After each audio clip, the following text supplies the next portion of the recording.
Olá, bom dia, bem-vindos a mais um ao final da semana.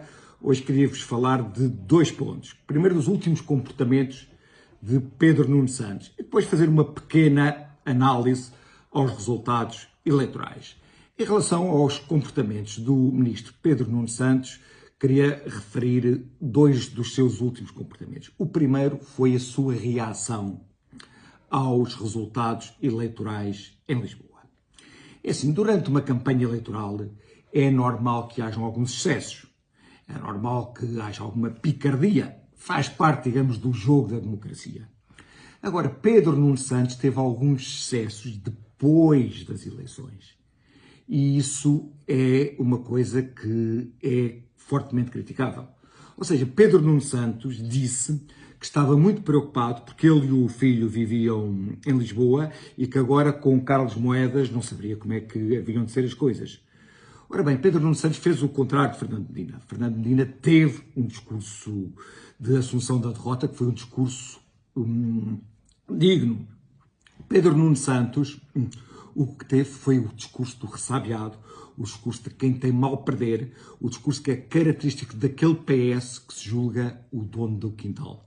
E, portanto, quando vê outra pessoa, olha com aquele desprezo com que o dono da propriedade no Alentejo antigo olhava para o rendeiro como sendo uma pessoa menor.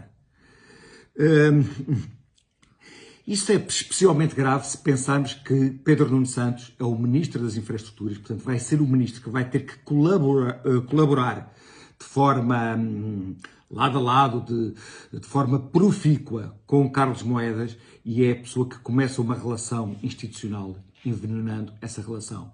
E conforme eu disse, eu compreenderia perfeitamente isso se fosse antes das eleições, em que é normal que haja esses choques, mas que indicia coisas muito más sendo depois das eleições. Ainda dentro do mesmo Pedro Nuno Santos, que já me disseram que é uma pessoa que até é bem formada, mas que também não compreendo a posição que ele assumiu agora como sendo o principal opositor ao governo.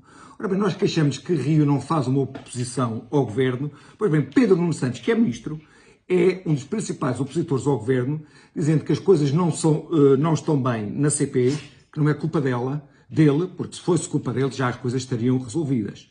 Ora bem, Pedro Nuno Santos está assim a culpabilizar aqueles que são os seus colegas de governo, de as coisas não funcionarem bem. Imagina, é a mesma coisa que um jogador de futebol ir para a comunicação social a culpabilizar o treinador, ou ir a culpabilizar os seus colegas de equipa das coisas não correram bem. É a mesma coisa que um empregado de uma empresa ir dizer mal da empresa para a rua, sendo que neste caso a empresa, digamos, é a coisa que devia ser mais digna, que é o governo de todos nós. Não sei se têm ideia do que é a gravidade de tudo isto. E é evidente que se tivéssemos um primeiro-ministro que não estivesse só preocupado com a sua sobrevivência política, a resposta imediata que deveria ter feito a Pedro Nuno Santos era apontar-lhe à porta da rua, como é evidente. Posto isto, quero então, conforme disse, falar um bocadinho do balanço eleitoral, do balanço das eleições autárquicas.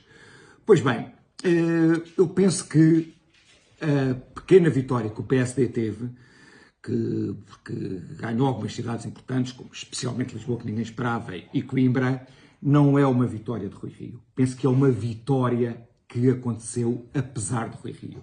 Durante a campanha toda, Rui Rio teve uma péssima performance, nomeadamente desvalorizando as eleições. As eleições não vão ser favoráveis ao PSD, as próximas legislativas é que vão ser.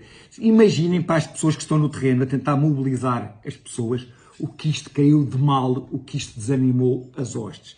Portanto, se nós pensarmos que Carlos Moedas, que foi o obreiro da principal vitória da noite, é uma pessoa que está muito mais conotada com Passos Coelho, que foi aquele que Rio renegou, do que com Rui Rio. Nós vemos que a estratégia de Rui Rio, ao leme do PSD, que foi renegar Passos e aproximar-se de Costa, foi a estratégia que saiu derrotada nestas eleições. Se me perguntarem se a nível geral estou animado, nem por isso.